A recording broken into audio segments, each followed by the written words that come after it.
where we can just move it up and down. So how is this field, which offers so much potential, going to make sure that it's able to ride the wave sufficiently? And get a soft landing. Yeah. Well, I would hope that it'll be a very exciting landing, but the journey and the stakeholder expectations are going to be an important part of this.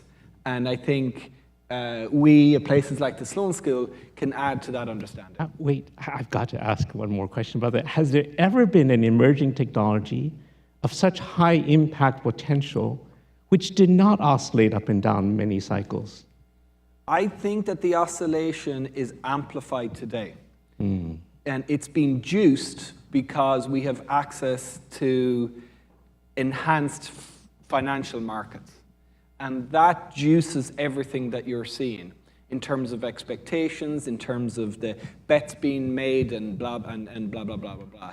So I think that all major technologies take decades to move from a lab through to really having an impact on the economy. Just adding loads of money, which is what it's not all we're doing at the moment, we do lots of it at the moment, doesn't always help. And I will say one other thing to this community. Technology adoption is a complicated business.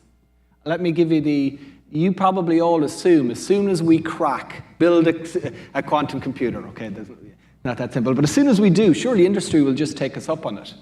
You might have noticed, that's not always the case. You might have noticed I've got an Irish accent. I go over and back across the Atlantic on a regular basis. I would love to take the Concorde, but it's not available to me. Yet there's a technology that would make my life better. There's lots of complicated social and economic and business model reasons why technologies flourish or sit on shelves. And we want to make sure that quantum computing is being supported to make sure that the best results for our communities can be realized. Does that mean that you are in favor of like the VC economy and the drive that they push to move the derivatives up and down faster so that they can ride the waves?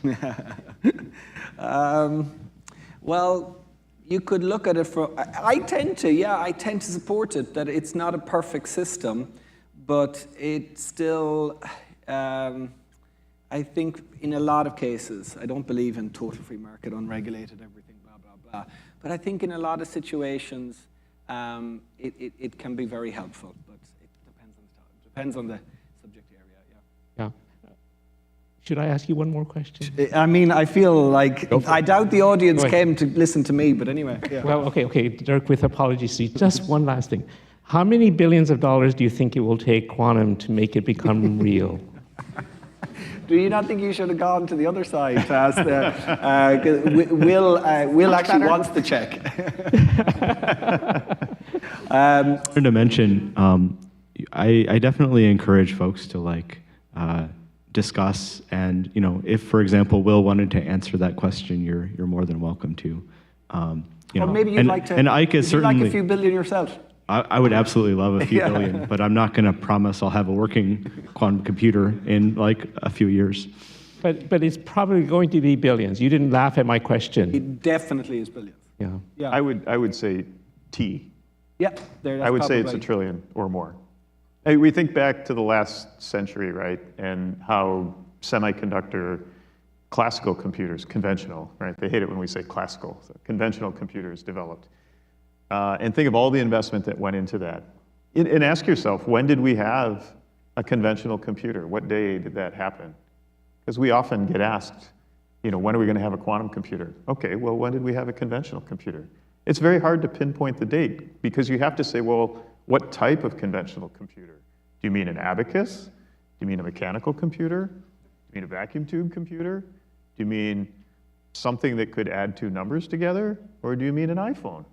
Right? When did it happen? And of course, the reality is that it evolved over several decades of time. Transistor was invented in '47 at Bell Labs.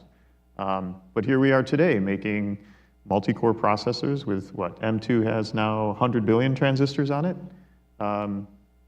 That's still the technology, and that's, what, 7 decades or more? Trillions. And trillions of dollars, with an S even now.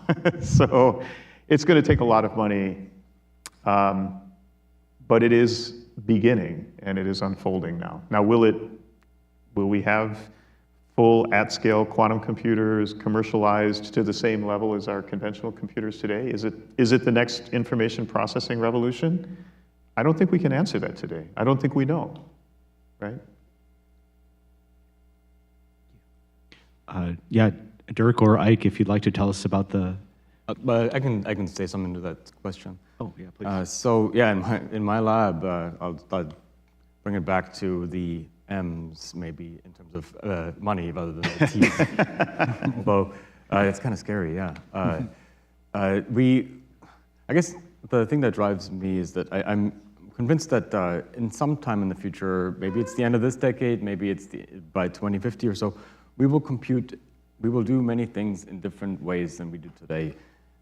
We will build machines that are able to encode information and process information on the single particle level. And there's really interesting things that happen there, whether it's, you call that sort of semi-classical or fully quantum computing. This is the physics of computing, which is a term that Ike likes to use as well. And that I think is a good example of, we have a renaissance in computing, right? You no longer go the sort of just, make transistors smaller and get more on the chip and so on. No, there's a need to think bigger, think differently. And I do believe that in the future we will compute and process information in new ways, and that's sort of like the major goal post. Actually, even when you think about what people say analog computers, what really does it mean for a computer to be analog? Think about just the word itself is often misunderstood. Ultimately, when we make a measurement, as far as I know in physics, it's every single measurement is actually a discrete number. It's not some like arbitrary continuous number. It's a discrete number, right? So there's a lot that we can learn and maybe use that's not the quantum computing in the sense that we think about today, perhaps, but there's many forms of computing with physics. And I think that's sort of like the driving goal. Just very concretely, we work on technology to control quantum computers, like large-scale optical systems, to control with our collaborators in the Center for Ultra-Cold Atoms, to control large numbers of neutral atoms that are laser-cooled. I think QEra is the company that's part of this hackathon. So we're looking to build the controllers for those. And so it's a big goal, and like in some sense, maybe one would shy away from this. Oh my God, it's going to be $1 trillion to build it. But my experience has been when you set a big goalpost and you make an incremental advance towards that big goal, it's much more impactful than having a home run on an incremental problem in the first place. And that's like in my lab when we try to build the hardware to control 10 million qubits or so. It is really hard to do, but you know you're going in the right direction, and there's discoveries along the way. One of them being that we learned how to process information just purely